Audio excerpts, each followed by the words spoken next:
Oh my God, I don't believe that this condo association is literally taking this person's home. They have no mortgage on it, and the opening bid is going to be $22,000. That is insane. I'm hoping I'm winning, but still, that is crazy. So if you guys are interested in freaking buying houses for dirt cheap prices, you better be subscribed to this channel and check this out. And we're gonna go this auction, and fingers crossed we're gonna win this sucker. But let's go check it out and see what's gonna happen. All right, here we are at this little condo complex. I gotta find the actual auction. I mean, nice place, right next to the college. I mean, geez, this is insane. Down over here. All right. So we are bidder number 6, and auction is gonna start in a few minutes. And pretty much there's no municipal liens. This is just the condo auction liens, and yeah, that's really what's going on here. So basically, we're looking, ARV is probably about 420,000 resale, and so we're gonna roll pretty high on this one, I think. But I think there's gonna be a lot of bidders here that are gonna take it out. Fingers crossed. I don't know. It looks like some homeowners, so that's what sucks. Because honestly, when you show up to an auction and there's a homeowner and you're an investor, you're almost always getting outbid. That's crazy, but it happens all the time. A few other bidders. I mean, other than that, the condo location is fantastic. Looks like maybe a resident kind of looking at the place. It looks like they have high efficient heating systems in, which is nice. The rehabs can be very minimal inside. Thing to keep in mind with condo auctions is any special assessments from the condo association. For what that mean? That means basically there might be a roof or paving or some kind of big expense that's coming that they're gonna put on the owners of the condos, and that's something you want to be mindful of, because you could be stepping into tens and tens of thousands of dollars other expenses that you don't know about.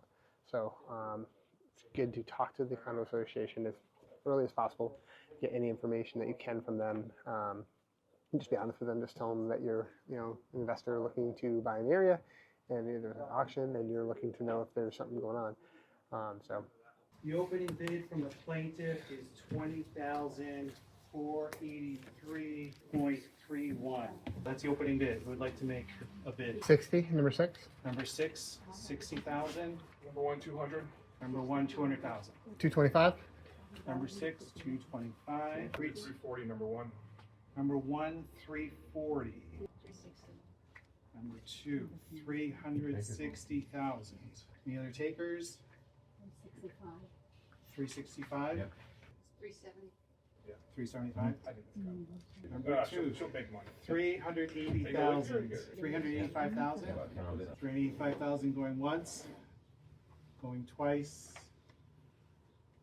Sold. Well, surprise, surprise, we didn't get that one. I mean, come on, $22,000.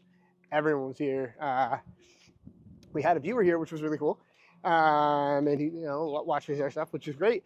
But yeah, he's the same thing. He was talking about how his brother went to one condo auction, and so no one went to the other one, and the bank just last week bought it for $100,000. How did we miss that one? Oh, that would have been a good one. So what happened was a homeowner that bought it, but there was another condo owner here that she was trying to bid. That was the older lady. She was the second highest bidder. But yeah, I mean, my number, I was thinking, 300, 320 maybe max. Put in like 20 grand. Gotta get the owner out too.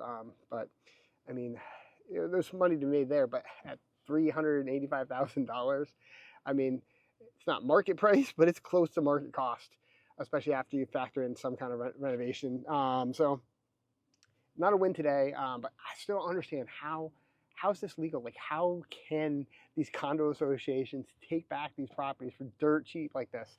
Now, what should happen, and I believe it will happen, is the homeowner should get a massive check. So and I didn't see any other liens, so this could be a really good windfall for the homeowner in the sense that they only owe $22,000. That goes to or 21,000, whatever it was, the 20 grand, whatever. So roughly 360,000 or so dollars should, minus fees or something like that, should go to the former owner as basically excess proceeds. So that could be a great windfall for the owner in that sense. I mean, then again, they could have just sold it on the market and not had the headache. but maybe there were some other issues inside. I don't know. So maybe in this sense, they actually made the right decision. What do you think? I don't know. Could it be? So, but you don't, once again, if you don't show, you can't play. And so that's why we got to show these things. The guy was like, "Oh, I thought you only go to Massachusetts." No, we'll go to Connecticut. I mean, it's just across the border, right? So once again, on condos, and to kind of recap, the two big things is, A, you want to know about condo fees, which this was the condo association actually foreclosing, and their super priority lien. And if there is a super priority lien, you still need to understand that the first mortgage, typically, and every state might be a little different, so please check with a lawyer in your state. But basically, the first mortgage might still be in play. In this case, there was no mortgage. So it was just the condo fees. Taxes weren't owed either. No other municipal liens. So that's why it was so cheap and such a potentially amazing deal. And then you want to look for special assessments. That's when you talk to the condo association and understand what really, is there anything that they're doing, maybe a new parking lot, or they all have to replace all the roofs, whatever, depending on the condo docs, what other, like common area stuff that might be done, and that could be assessed, or another bill that you'll have to pay. And sometimes they do it over multiple years, but still, it's something you want to be mindful of, because you could walk into a $20,000, $30,000, $50,000 special assessment. So that's something you want to talk to the condo association about. And then the other thing is just the rules and regs. If you can get a copy of that, that would be huge from the condo association. And then, for instance, this one right here is they only allow so many renters. And big thing is you're right next to UCONN. I mean, literally walking distance to UCONN.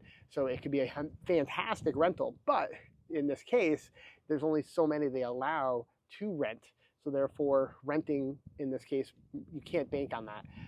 And so that would not be a safe play. Maybe it's a backup plan if you're lucky, but I wouldn't, my goal on this one was to flip it. Now you could have, if it could have rented, it could have been another great strategy. But these are some of the things, and so basically when you're looking at condo foreclosures is there a first mortgage, municipal liens, special assessments, and understanding the regulations, the condo regulations. So those are the 4 things I'd really look at when you're looking at a condo auction foreclosure that you need to know. All right, guys, I hope this was educational. Unfortunately, you didn't see me get a win today, but we've got other wins under our belt, right? So you win some, you lose some. So I hope this was educational. If you have any questions, leave a comment below. And if you haven't yet, make sure you subscribe. And we appreciate you guys as part of the channel. And we'll see you guys on the next one.